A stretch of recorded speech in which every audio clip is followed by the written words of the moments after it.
we preserved this knowledge in the form of manuscripts, oral transcriptions. Knowledge was always preserved in some or the other documents.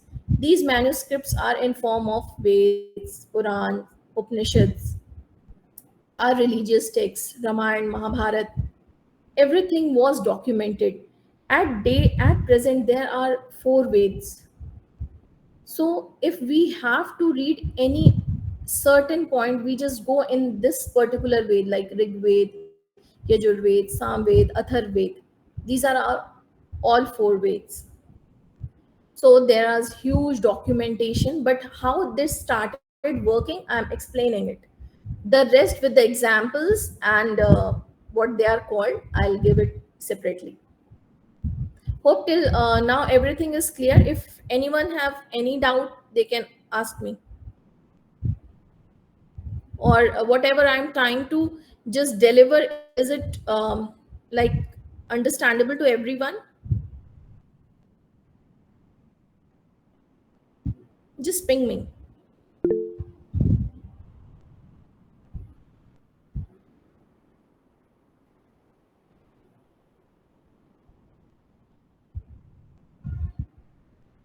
Okay, perfect. Then we are talking about the concept of Panchatattva or the five elements.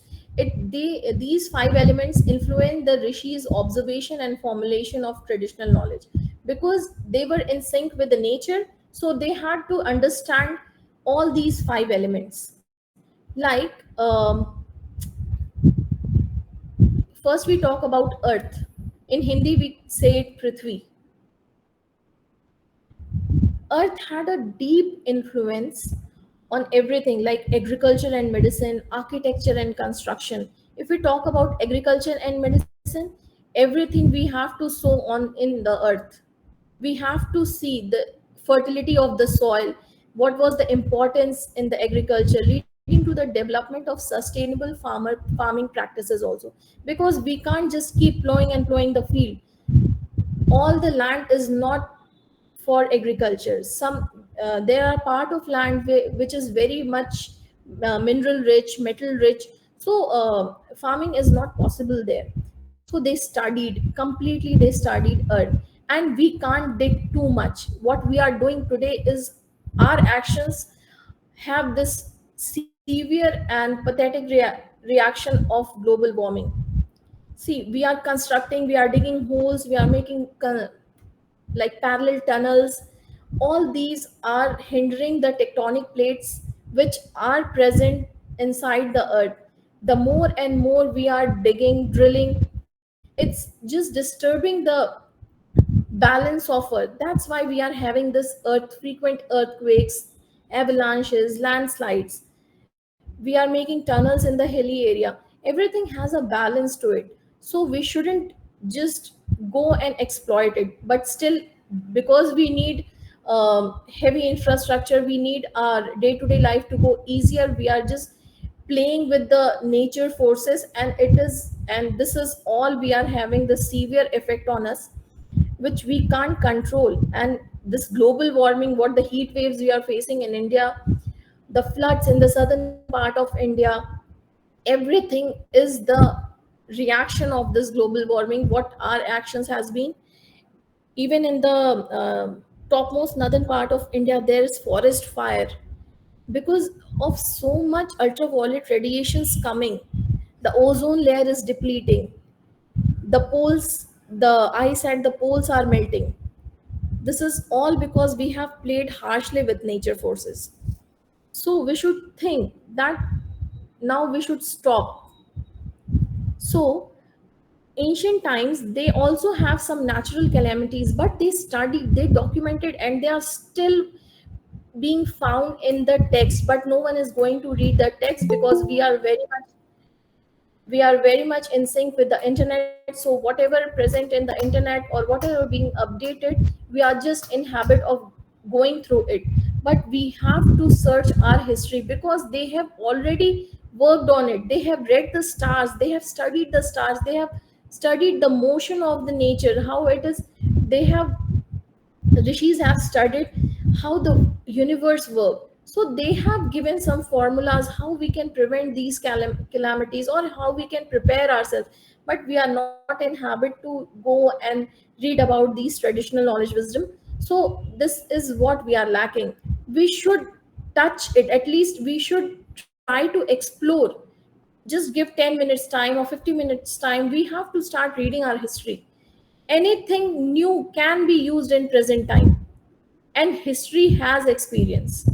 So we can only learn from experience, whether it is our experience, or it's like our ancient past experience. We have to make it happen in our day-to-day life also. So um, uh, it was in agriculture medicine, it was in architecture and construction.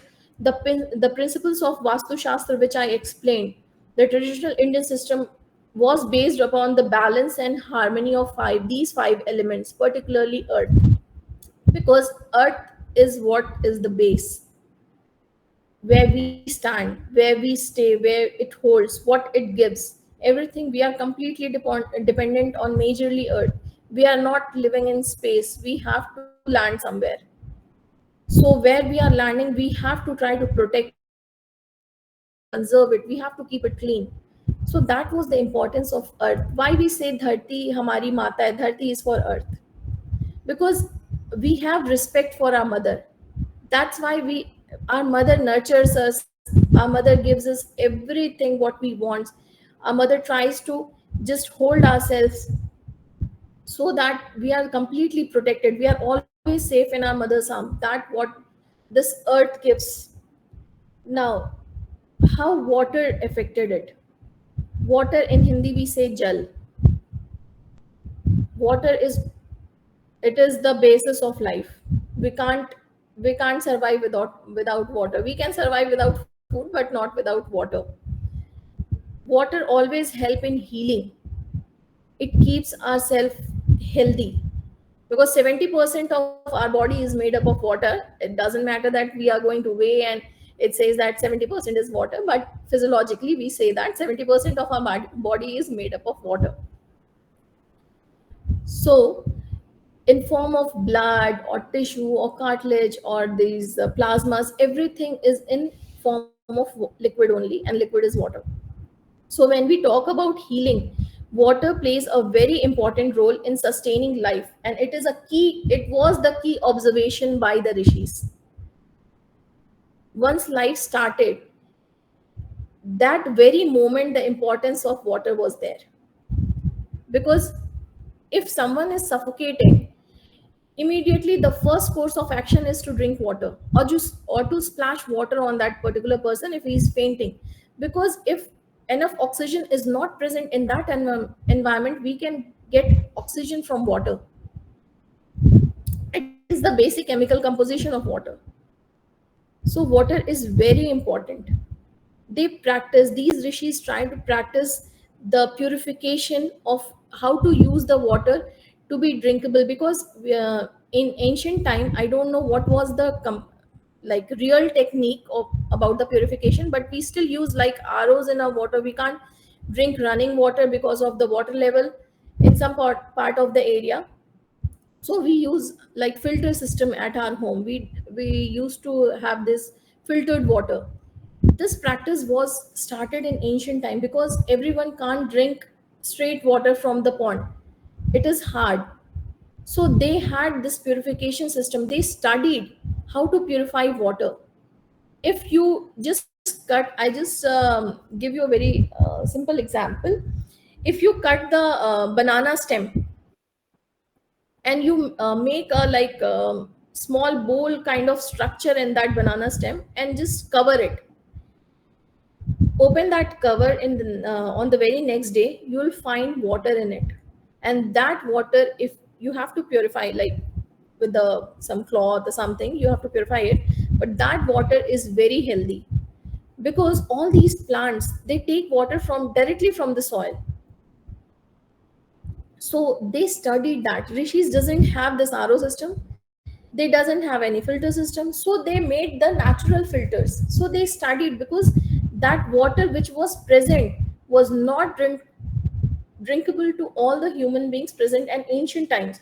So they studied, they observed, they experimented, and they made it healthier for the practice. Then they use the waters in Ayurvedic medicines also. Maybe there was, everyone can't swallow the leaves and in a raw form, so they used to make it in a syrup form. So water had some certain qualities, some certain, all the minerals present in the water, they helped in healing. Then the water was main source of irrigation. Once they studied agriculture, for agriculture they needed water. So water was the basis of life. Just to survive, we need water. Till date we need water. Then fire, the purest element that exists in universe is fire. In some text, or when once you guys get to know about Ramayana or Mahabharata, there is always saying that you have to give Agni Pariksha. Why it is said Agni Pariksha means test, exam. And fire is the purest form. Once anyone enters the fire and comes out it, they says that all the sins, all the evils are burned inside the fire. It's not practiced today. It's very impossible. But when the sages and rishis, they were living, because they had some celestial powers, so they can walk through fire, they can go through fire, they can walk on water, ocean, they can fly in the sky. They have that celestial power, and that all power came from their meditation. Their souls, they were so pure, their thoughts were so pure, so that they connected with the nature, so they worked with the nature. So it was very easy for them. But now we can't run through the fire, we can't go near also. So the purest form, all the rituals, the sacrifices, today also when we cleanse our home, we used to light these incense sticks or camphor. To burn that we need fire. And that fire, that energy is so pure that it cleanses the entire ecosystem.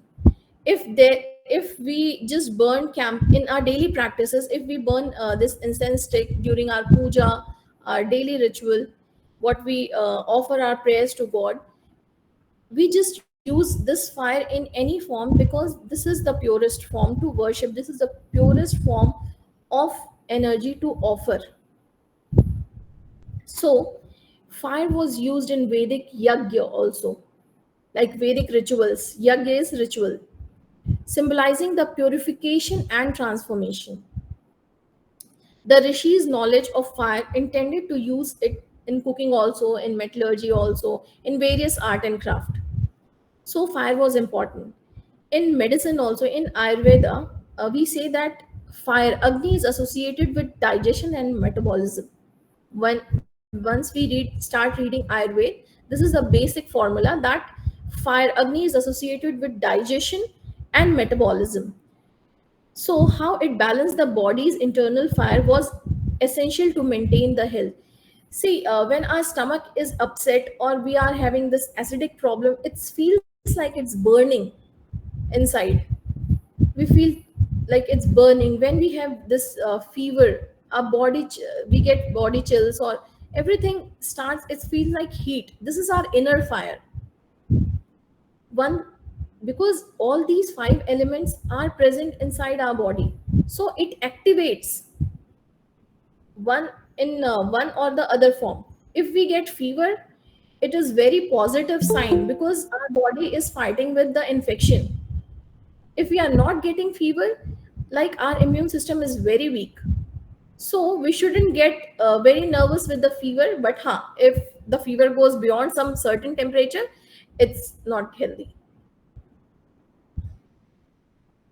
Now we read the concept about fire. Now air is vayu, we breathe. Air is very important because it is our life force. Rishis recognize the importance of air and breath. Breath in Sanskrit, we say the word is pran. So, in sustaining life, this led to the development of pranayam. In yoga, there is a mudra pranayam, the basic. We It's like inhaling and exhaling, but not like we daily in our daily practice how we breathe, inhale and exhale. Pranayam is controlling the breath. It's in practice. We have to go very smoothly in inhaling also, and go very smoothly in exhaling also. Why it is important? Once we start this practicing it at initial phase, it feels like it's very heavy, it's like a part of exercise. But once we learn how to control our breath, we have control on our complete body. Because once we have control over the breath, our brain is completely focused, our lungs are completely working healthily. If lungs are working properly, our heart is functioning, the blood is completely pumped, our brain is receiving complete signals. We have the cerebral control. So daily we should try 5 minutes of pranayam. Everyone can go and search how it is done, because I'm not a yoga guru, but it is healthy. I recently started after COVID.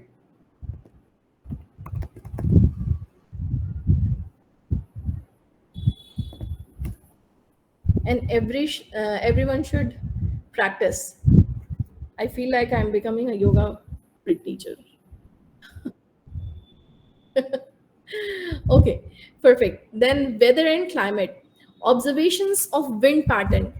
At present time, when we are seeing this hurricanes and tornadoes, or there is some tsunami is going, there's earthquake, or there's a heavy rainfall, there's a cloud burst, is it's all dependent on the motion of winds. How the winds come, how, what is the intensity, what is the velocity of the speed of this air, how it is working, everything was observed in ancient time. Still we are not reading what is observed and what is documented, so we doesn't have any idea how the phenomena works. Every person doesn't go and study about the phenomena. We just hear the news, we just see that how much calamity or how much destruction has been made in that particular area. No one is concerned that how it happened, what was the reason behind it. Hardly people are interested about the reason behind any calamity, any natural disaster. If we start concerning about the reason behind it, we are forced to go into the history, we are forced to explore, we are forced to try to find the real reason behind it. And when once we start digging, we'll understand what is the real problem and how we can just help to overcome it. Because we can't fight with the nature, but at least we are ready, we should be ready. So it was all documented in the foundation of Indian knowledge system. Now we have discussed all the four elements. Last is ether, that is sky, akash, the spiritual and philosophical insights of space.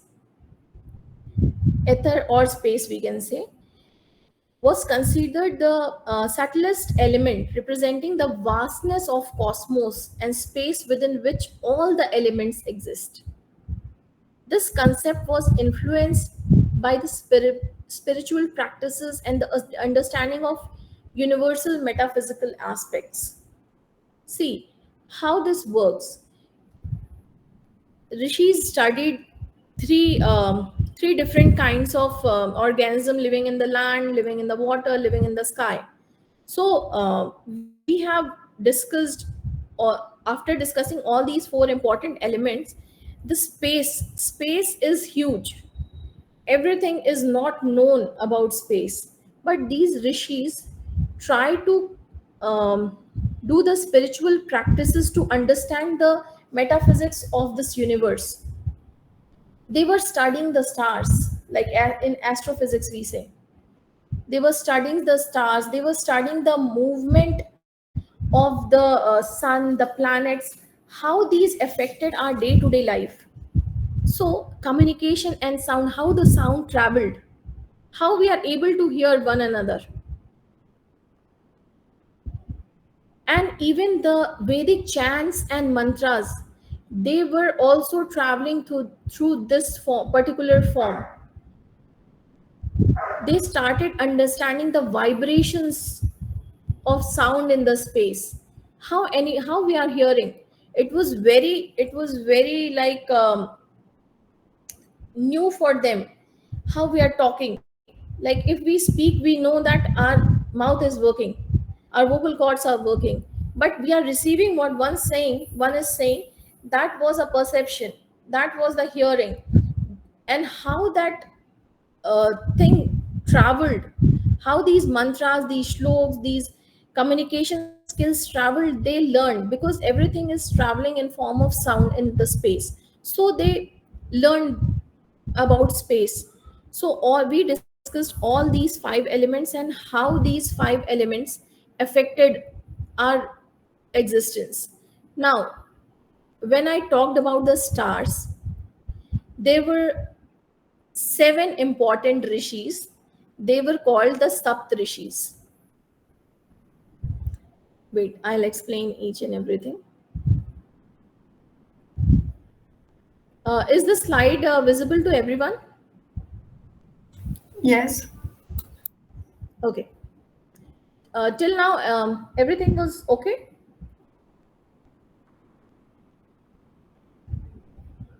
Okay, perfect. Now, when I'm talking about these Saptarishis, just give me a moment. I'm getting a call. I'll just disconnect it.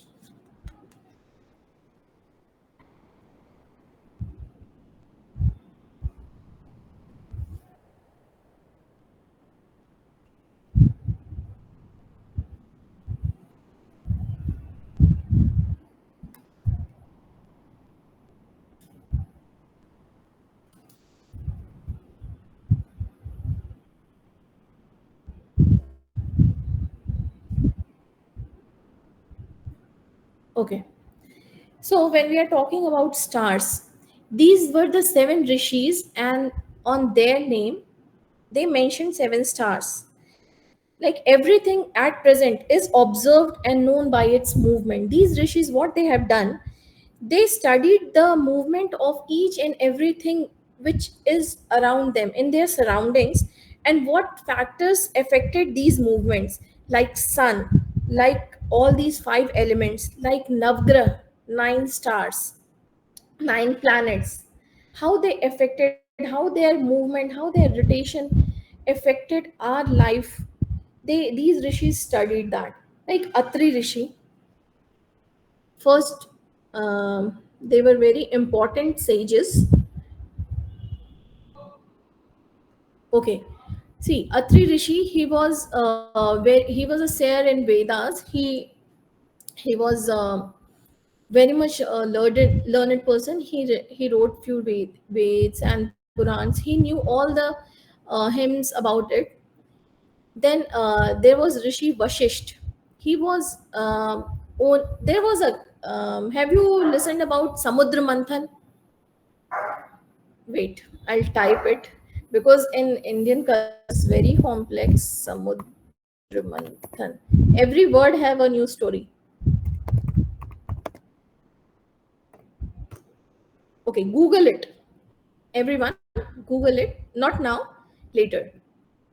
So there were many elements that came out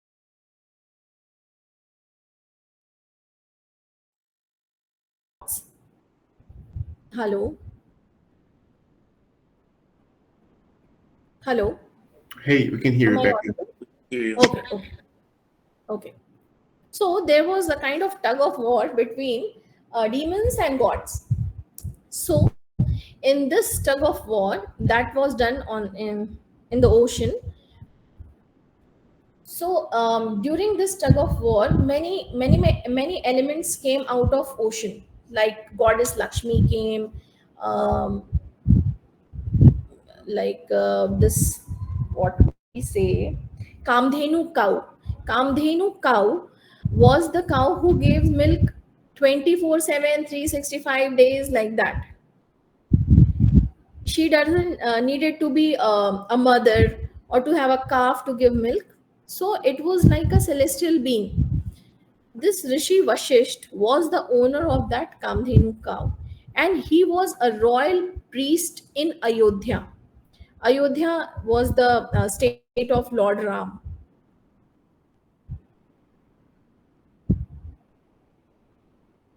Okay. Then there was Rishi Kashyap. He was the author of Rigved. He was author in Rigved. There are four Ved: Rigved, Yajurved, Samved, and Atharved. So he was author in Rigved. And this all husband of this and that. This is some ancient thing. This is a complete story about every rishis. Kashyap Rishi was also father of gods, demons, yaksh, nags, etc. Then Gautam Rishi, he was also a seer in Vedas. He attributed to legends of Triambakeshwar and Godavari River. When I'll explain a little bit about Indian geography, I'll explain the river system, and then I'll explain these importance of these temples. So here, there I can relate Gautam Rishi. Then Bhardwaj Rishi, he was also a Vedic sage. Then Vishwamitra, he was a Kshatriya in sense. There are Varna system in Indian system. So there is one Varna is Kshatriya. Then Angira's author in Rigved. Okay, they are very important seven Saptarishis, and they have studied stars. They start why they are important, because once these foundation and steps of founding the Indian traditional knowledge system was going, they helped in documenting. They studied a particular stars, and they have contributed in compiling that knowledge system. Now, rishis, the main foundation was existence of life. These rishis studied the existence between earth and space. I already told that they found three types of species living on the land, water, and sky system. So they studied the movement and mechanism behind it. Now, once the foundation was found, laid, what is existence of life, there has to be philosophy. The first question arise about anyone's existence is, who am I? if we ask if we ask who am I, what is the basic, okay, I'll just pause the discussion about this slide, and we can have a little chat in between. Okay, when I'm saying who am I, what is the first answer comes in your mind? Anyone?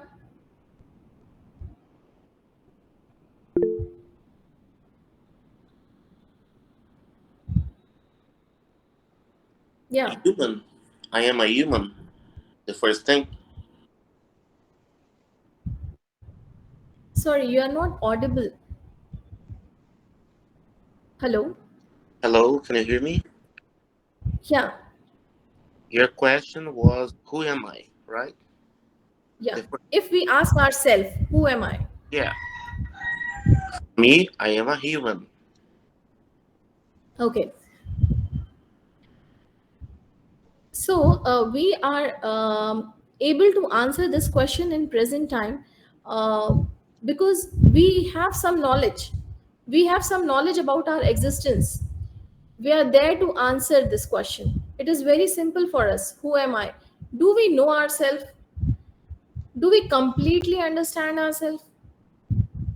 This was the main question of our own existence. Wait, I'll just, yeah. So, when the philosophy was ko aham, which means who am I? Anyone's mic is on.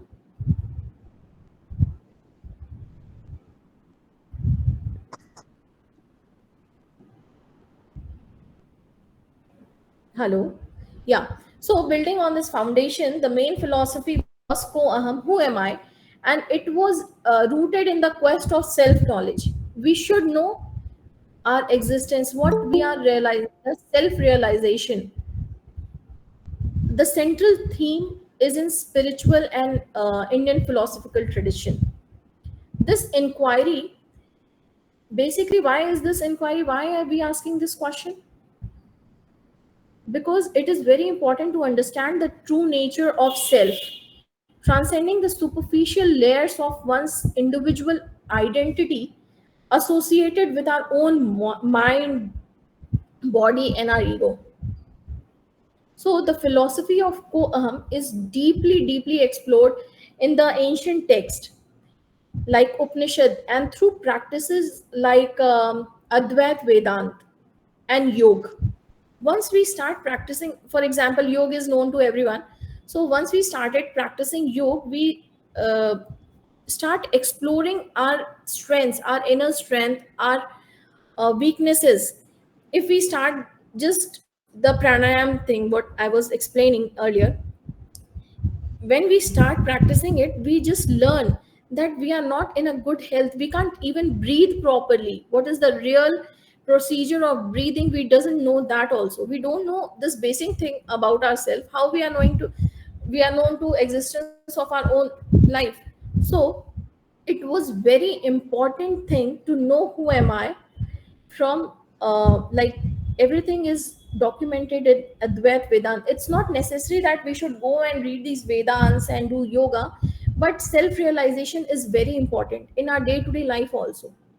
So, if we are ready to perceive this knowledge, traditional knowledge, first we should have a clear, focused mind what we want to learn.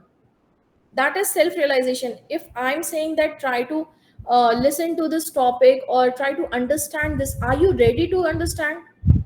Are you interested to understand, or just it fascinates you?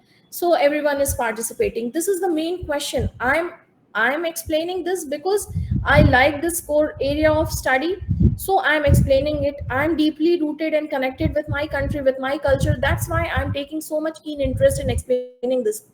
But as a participant, as a recipient, are you guys very much known to yourself that why you are interested in knowing this?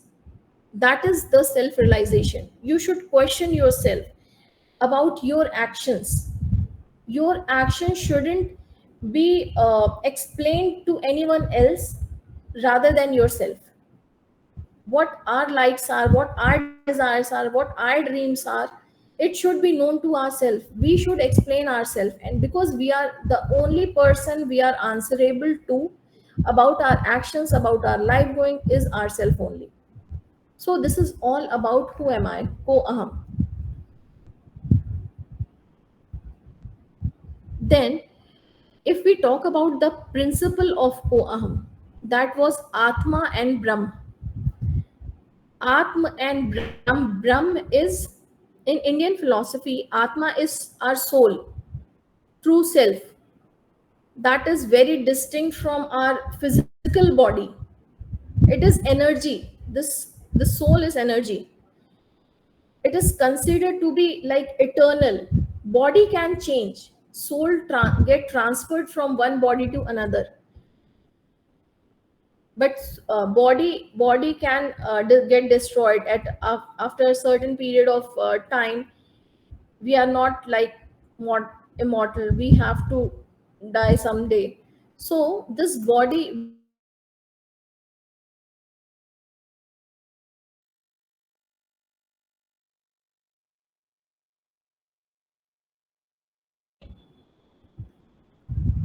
Hello. Yeah, I'm You're back connected now. again. Okay, the presentation is still visible. It is. Okay, and am I audible? Yes, you are. Okay.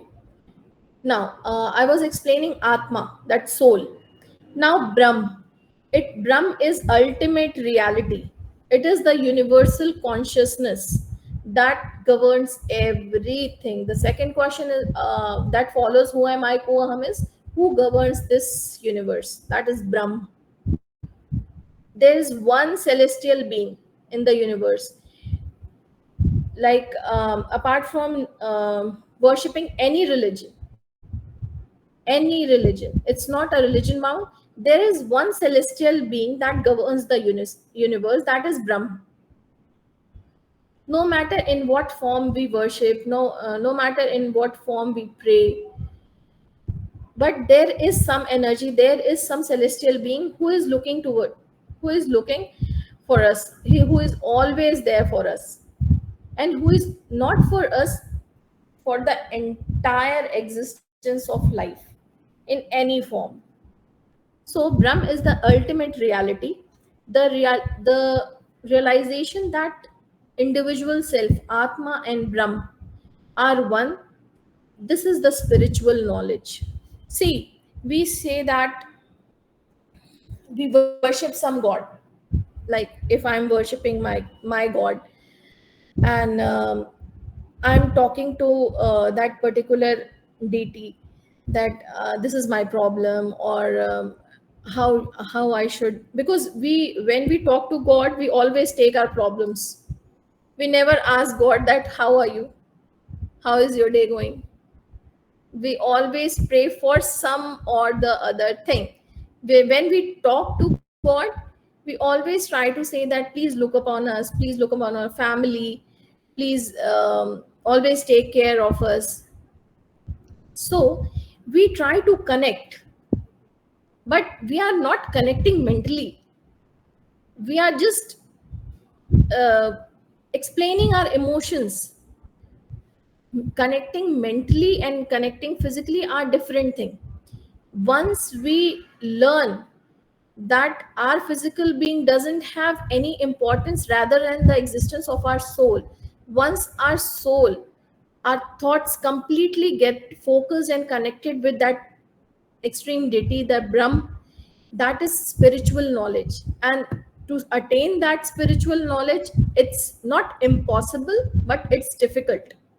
It's like practice, practice, practice, practice. But like we see that when we are in a grihastha ashram, when we are a family person, we can't do that. We have different responsibilities, and at certain age we all have that responsibility in some or the other form. So we are not here to to gain nirvana, because then we have to leave everything, doesn't, and anything around us doesn't make any sense, and we are just connecting with the celestial being. That is a different path. But what is the gist behind it? Ki these two are very important things that exist parallelly, and they are not like on a different path. They are part of same thing. Soul and like Atma and Brahm, they get connected, they are one. वो कहते हैं हम, like we sorry we speak that आत्मा परमात्मा में मिल जाती है, आत्मा ब्रह्म में मिल जाती है. It means soul get dissolves in Brahm, like Atma dissolves in Brahm.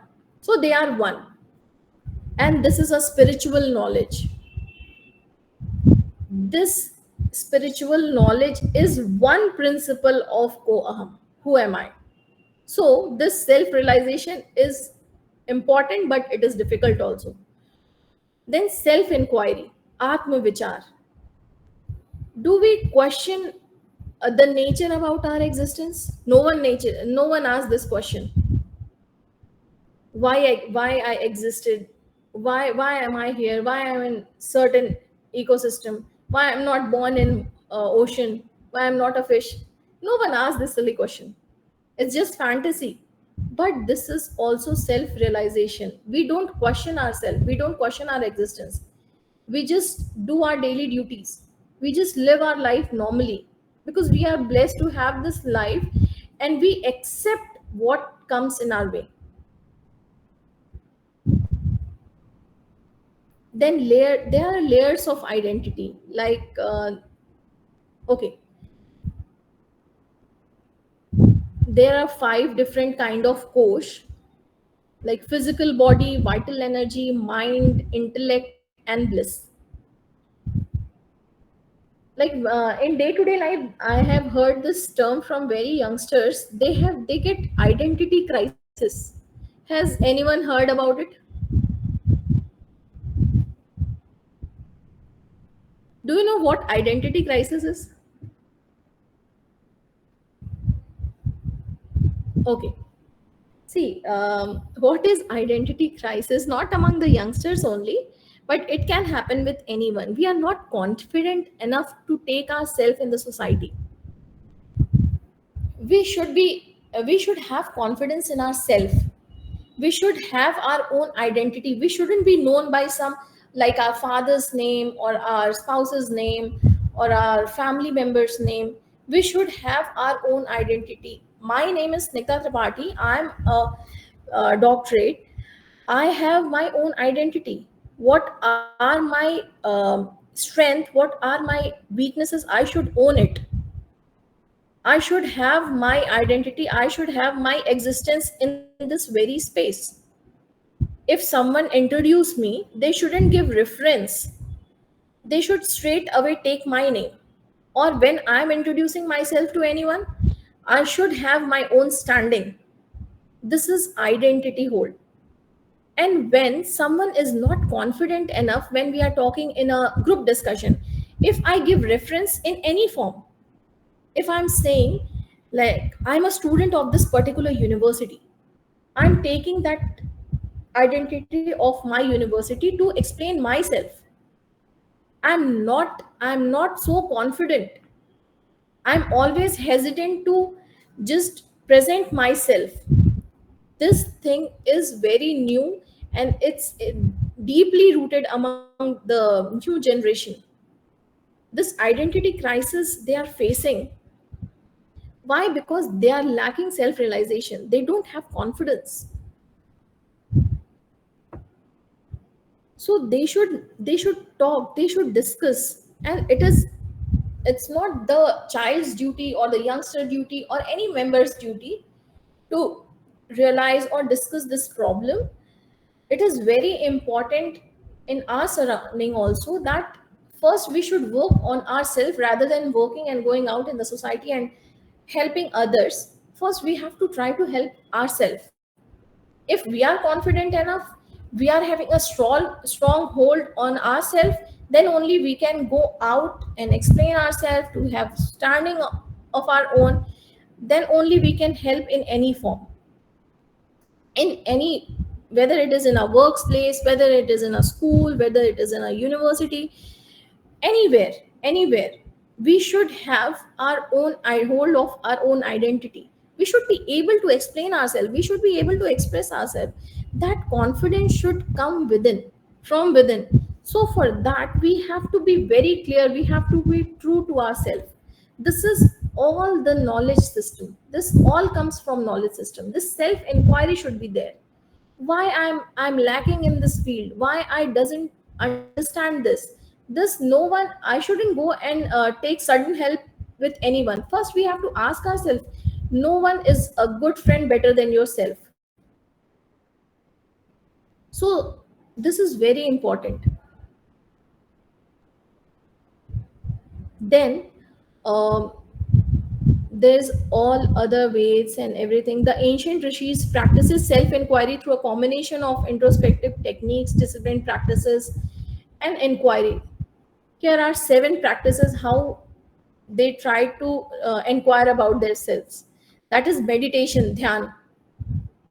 We sit somewhere quiet, we just focus on one thing, we meditate. Once we start practice meditation, once we close eyes, all the, like, unimportant things comes at that particular movement moment in our life, when we are just closing our eye and try to focus.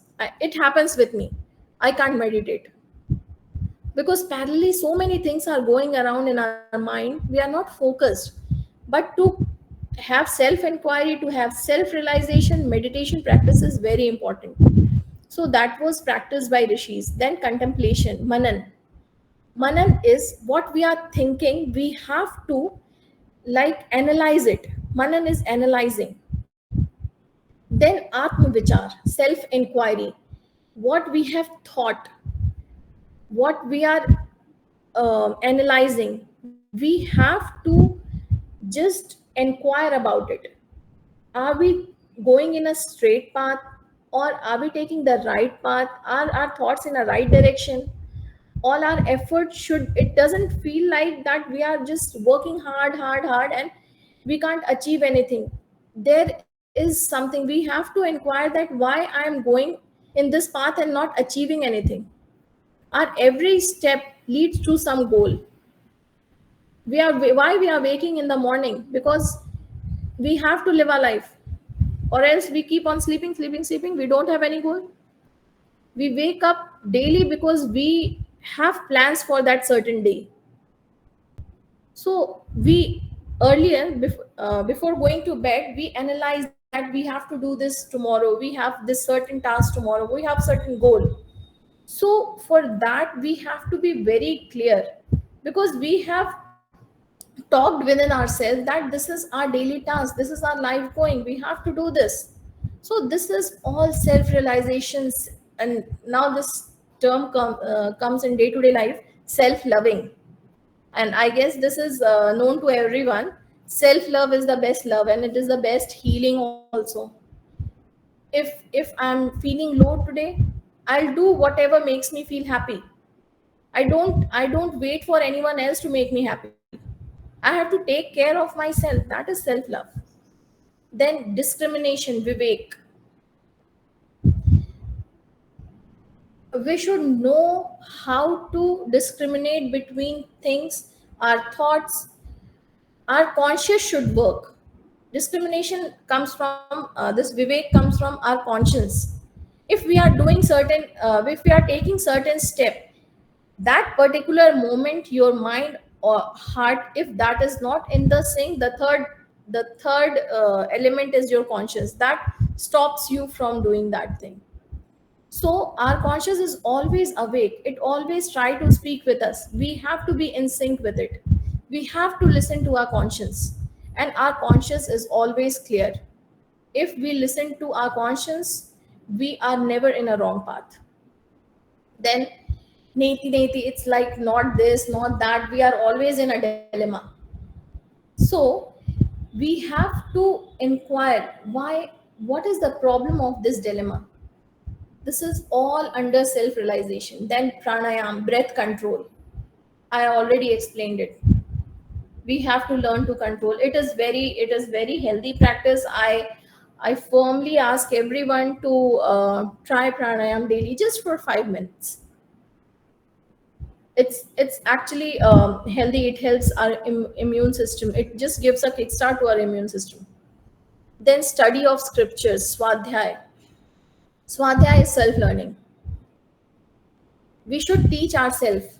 We should, why we learn, why we are talking this. I'm not here to only give lecture to all of you, but I'm learning also. I'm not a very learned or very, like, I'm not a spiritual scientist, or I'm not, in my core area is international relation, but I have keen interest in my culture, in my language, in traditional knowledge system. So I study, I teach myself until and unless I have to know. While taking these lectures, though I know like 50%, 50% I learn, I discuss, so that I'm self learning. I'm making myself aware about it. So this is very important. And how we do self learning?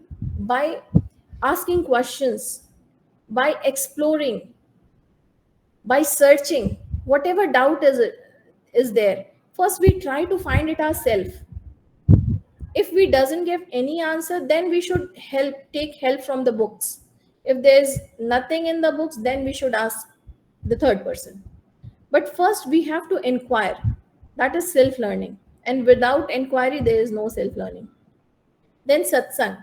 After inquiring, then there is satsang, mean association with the wise. This meeting, this seminar, this conference, this group discussion, this is satsang. There are several young minds, there are several learned brains in out the society. They know more than what we know.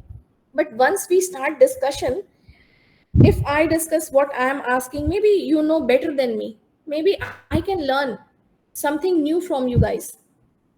So we should have a meeting with wise person, learned persons. We shouldn't just go and talk to anyone. If we have to know something, we should try to gain knowledge from the learned person, because they can give something new to us.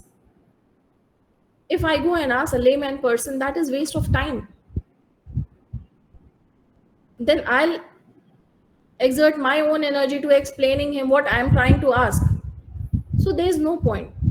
We should have a very healthy environment for discussion, whether with the students, whether with the teachers, whether with the scholars or the scientists, anywhere. Who must have that particular idea about that particular field. I can't go ask maths question to some history teacher. I can't go ask history questions to science teacher. At least I should be aware where to find, where to ask. Then yam and niyam. Niyams are rule, ethical living. In our day-to-day life, we are in habit of following a certain routine. That routine is a rule, and that is not forced. Maybe in childhood our parents have told us to wake up early in the morning, to brush your teeth, to do the daily chores, to get ready, to have breakfast, but they have told just once. I don't think every parents till date they are waking you up and saying just go and brush your teeth. We know, we have been taught. That was the set of instructions given by our parents. Our parents learned from their parents, and it has been passed from generation by generation, these set of routines. So when we follow a routine, it becomes the rule of a family, and these practices becomes rule for the society also. So this is the way of ethical living. We should follow the ethics. We should know what is right and wrong. Our action should have explanation. Our thinkings can be rational, but our practices shouldn't be. We have to be very secular in our actions. We should be open to receive the things, but we have to be very careful in delivering anything, whether it is physical, whether it is vocal, whether it is verbal, whether it is mental, anything. We should be very careful during this transmission. Here comes the ethical living. We should follow certain rules. Now, there are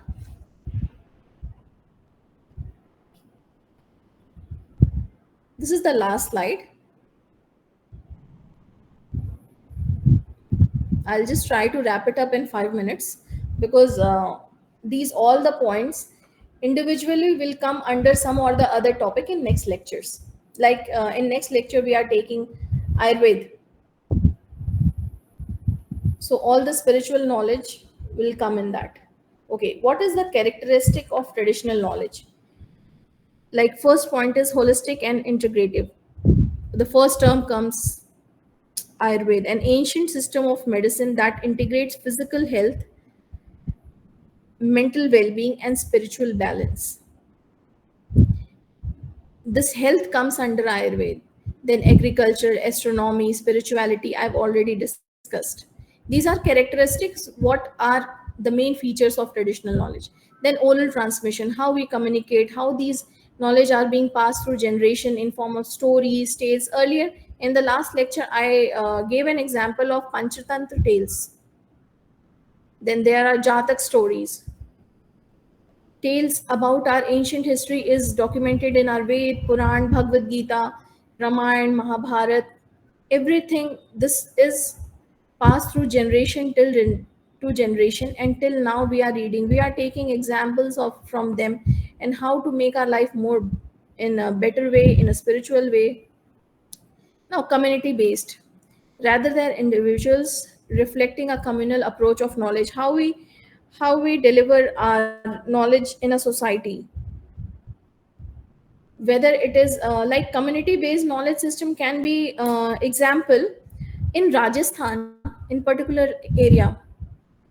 In there's a district called Alwar in Rajasthan. Rajasthan is a large state in India. So there's a district called Alwar. There, I think around 163 or something plus plus villages are there who practices this traditional water harvesting that is called Johad. It's all mentioned in the PDF. I'll give. Just listen. So what is this traditional water harvesting system? Alwar is a very dry area. Water rainfall, it's very less. So how people are going to survive? So johads are like artificial reservoir. It's rainwater harvesting system.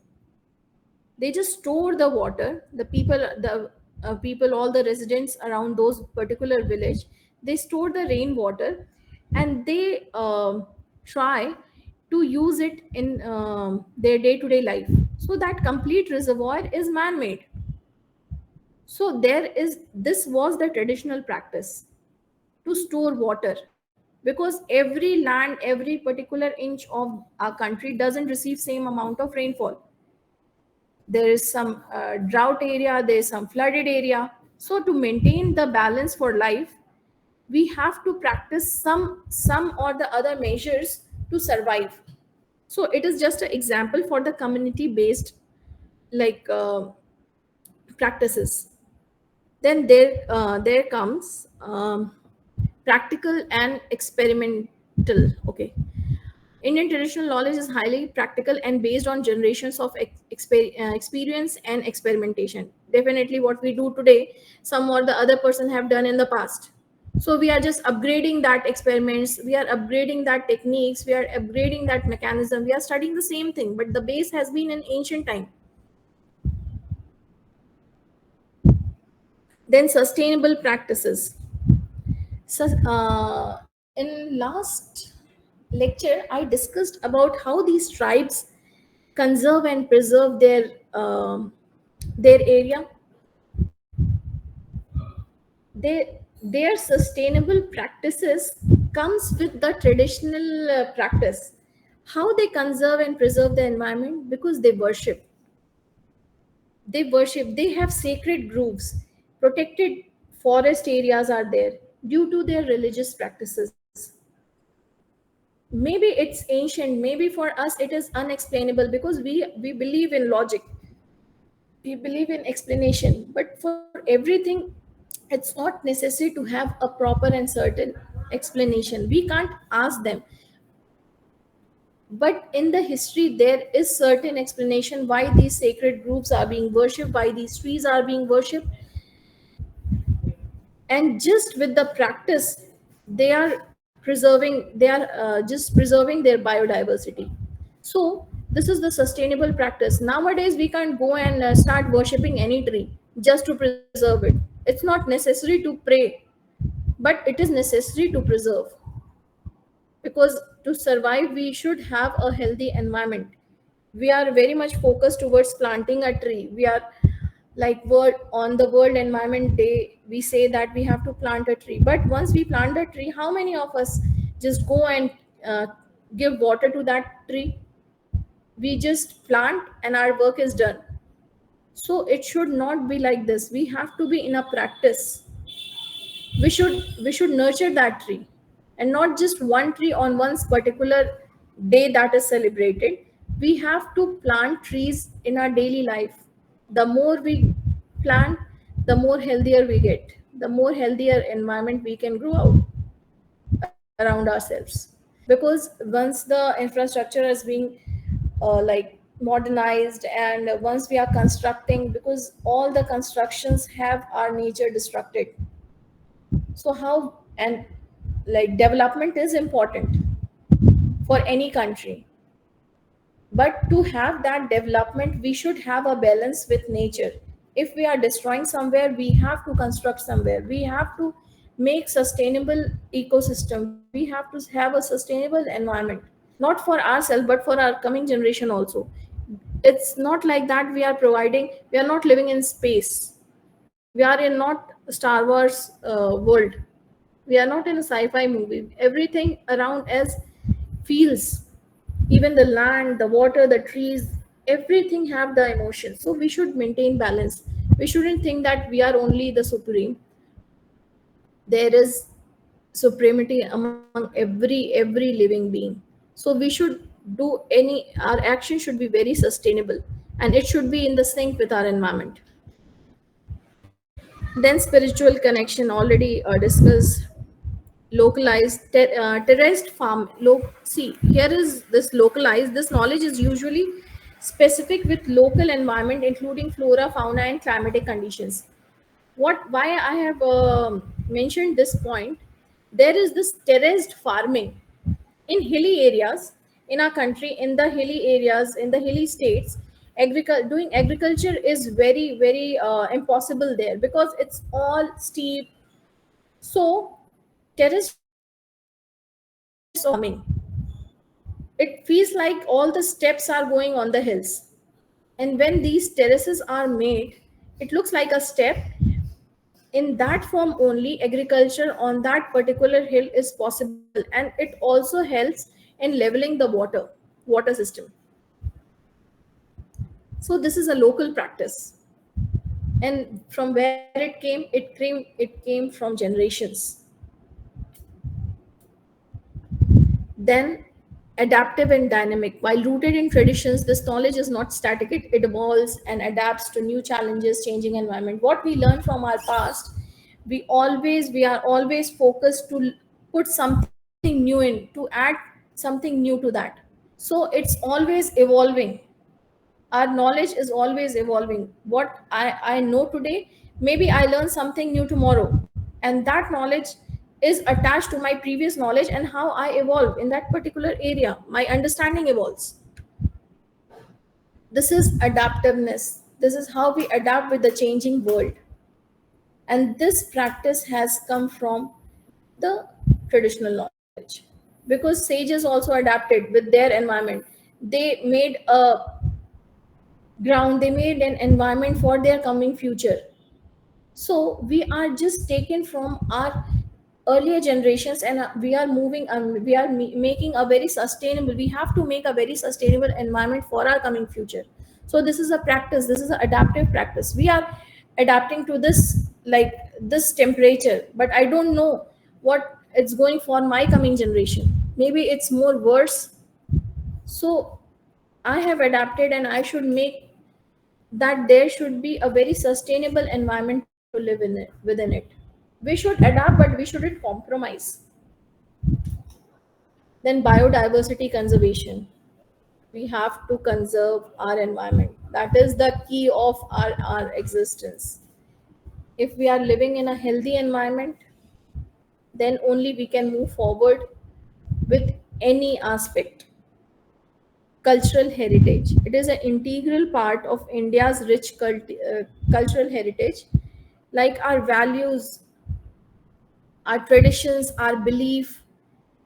There are various communities across the country. They all have different cultures, different historical perspective, different traditional knowledge. So this all narratives comes under the traditional knowledge system, and when we are having this holistic overview about the traditional knowledge system, we should try to learn, we should try to explore, we should try to dig it up. These are all the characteristics of traditional knowledge system. So in a whole, today what I explained, that how it started, what was the basis, what was the need, and what was the key features of traditional knowledge. So I hope this is clear to everyone. What's the time? Okay, we have still 20 minutes. Yes, we still have a few minutes. Okay, now it's like discussion time. We can have discussion on it. Right? Was amazing. Thank you for it. And this reminds me of some thinkers in Greek philosophy, and that's interesting how cultures converse. This this is amazing. Thank you. And the fundamental inquiry, ko aham, who am I, in Sanskrit, transcends temporal and cultural boundaries. Resilient and Sorry. both modern and ancient Greek philosophy. Can you hear me? Yeah, yeah. Okay, okay, Can you just text me what you are asking because your voice is a bit disturbing. okay. I will do some points about this topic. And the question intrigues not only the mystics and philosophers in ancient India, okay, but Yeah, also echoes through the corridors and temporary philosophy and the depths of reflections by classical Greek thinkers. yeah, And I think that amazing, fantastic. In modern okay, philosophy, Poleham parallels the existential and phenomenological investigation of thinkers like Søren Kierkegaard and Martin Heidegger. Kierkegaard, for instance, explored existential and angst and the quest for personal identity amidst the demands of life and society. yeah, Heidegger, for example, delved into questions of being and authenticity, examining how individuals relate to themselves and the world. Really, really fantastic. When I think about it, it's a very interesting topic. yeah. It's a very interesting topic because self-realization, self-inquiry, self-identity, knowing about oneself is very important, and it is vast. You can't know yourself in a day or in a year or in a week. It's like an ongoing process. We learn about ourselves in a daily basis. Okay.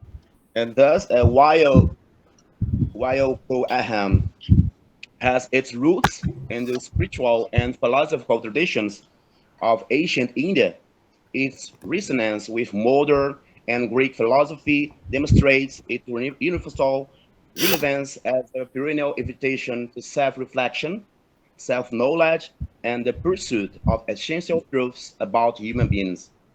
Thank you for your presentation. Thank you so much. Anyone else?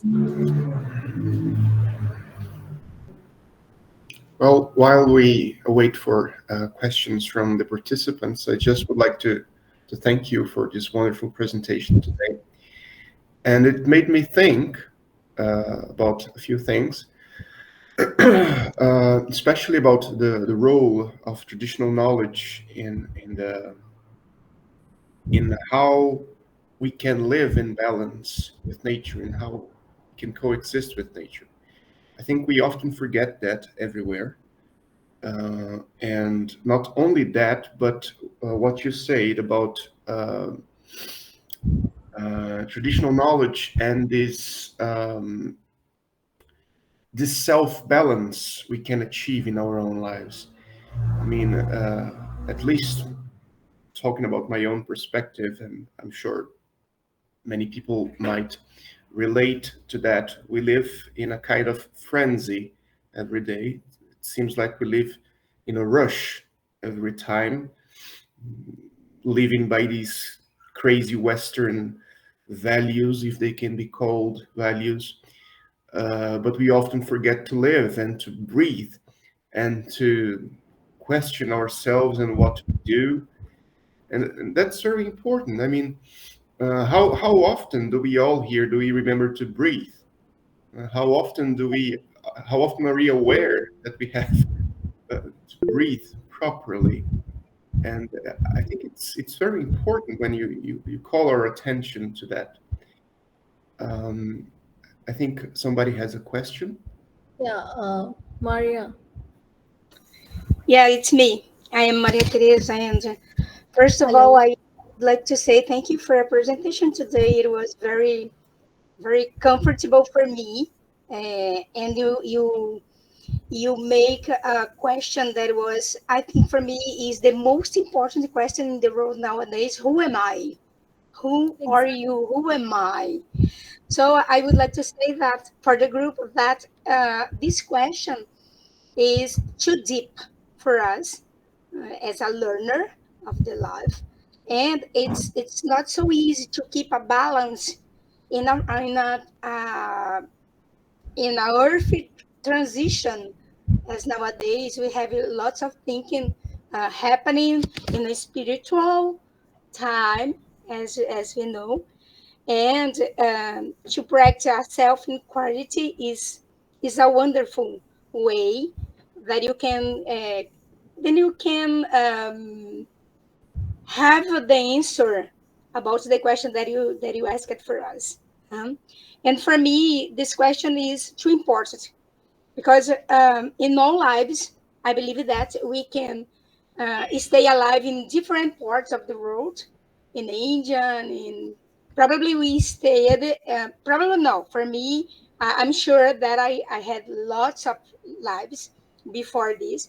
In all of them, I was um, I was learning things. I was stayed with groups with this and trying to organize my self inquiry to have the good answer. Who am I?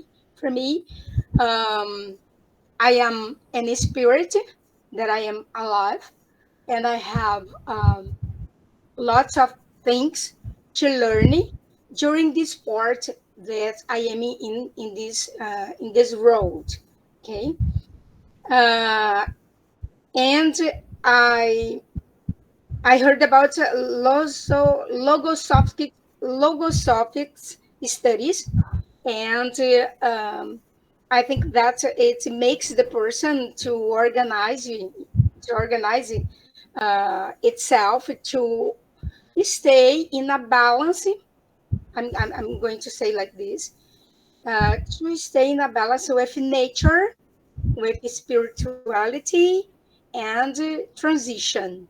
Okay, but I'm sure that's not so easy to get this answer. And thank you one more time, teacher.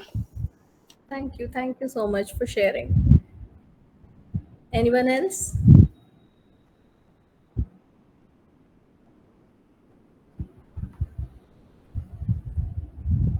Oh, all the hearts are coming.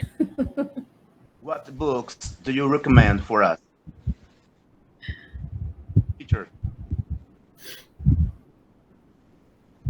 Can you hear me? Yeah, yeah, I can hear you. Which books do you recommend for us? Okay, I'll just send the list. If you want to study completely Indian traditional knowledge, is it just regarding this topic, or you want a particular section? About all of things, Okay, general. perfectly. I'll send the list in the group Okay, with thank you. the particular author also.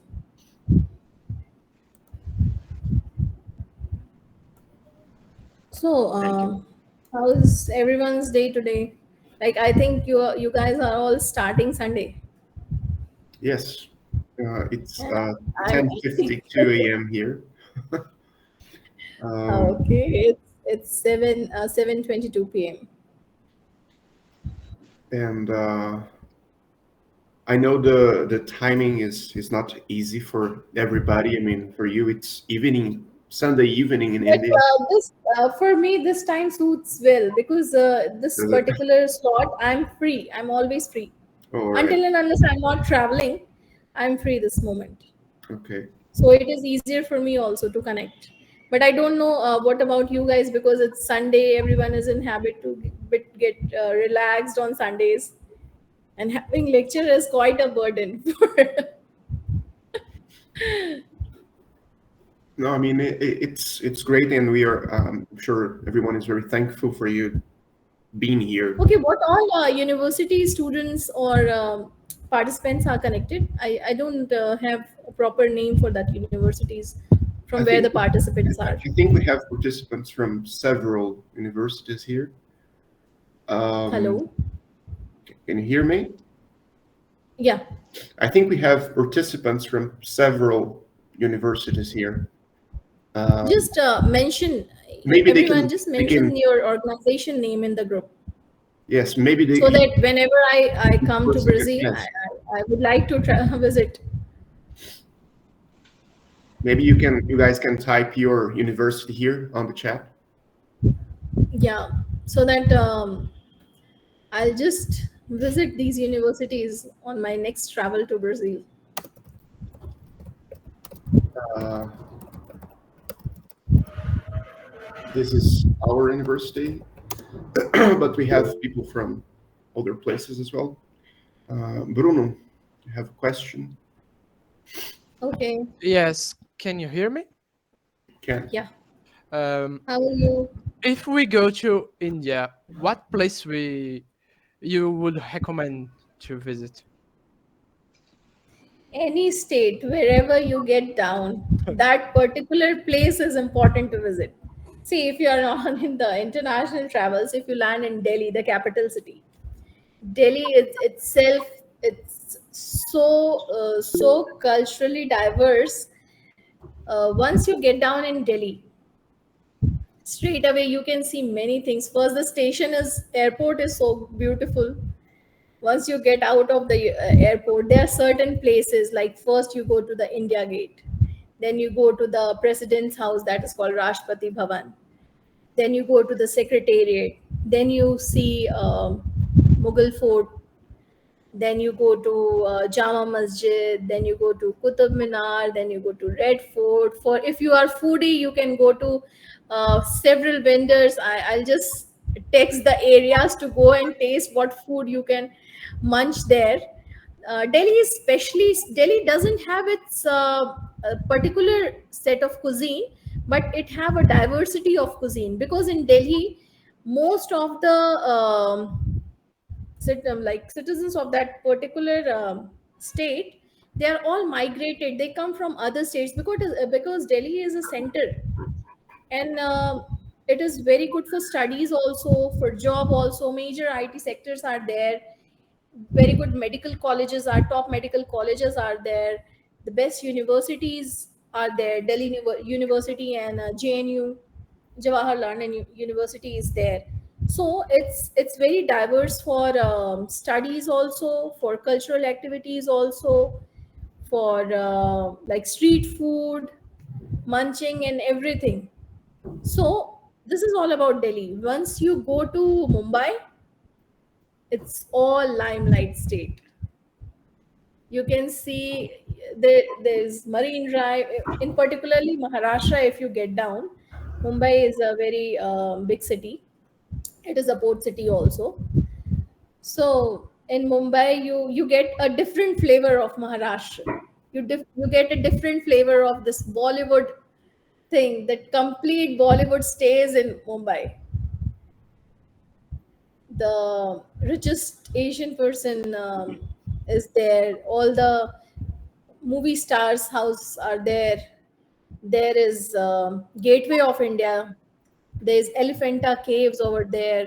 There's a Marine Drive. There's this marketplace. There's this chowpatty. Beaches are there. You'll love Mumbai. If you go to Rajasthan, if you land down in Jaipur, wow, that is the real traditional cultural beauty in Rajasthan. All the palaces, the forts, the lakes, everything. That is beauty. Complete Rajasthan is beauty. In other states, you get to visit some particular places, some particular town, some particular district. But Rajasthan, wherever you go, you will find that beauty. This is about Rajasthan. If you go in the southern part of India, that temple architecture you should see. That technique and mechanism, all the temples are made from rocks. There is no new modern technique, that old techniques and science behind it. Even now, scientists are working how they have, what technique, what mechanism they have used in the ancient time to carve in the stone to have such high gopurams, that deities, the place, everything is so culturally beautiful. Visit India, I'll be your tourist guide. You can't get tired of India. There's always something to say.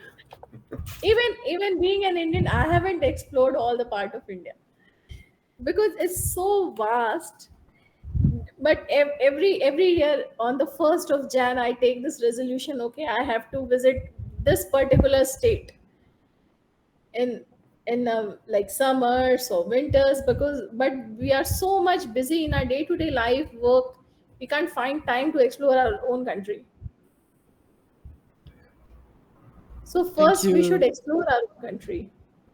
So Bruno, you are always welcome whenever you come. Which particular state with you just land, I'll tell you the places. Thank you for that.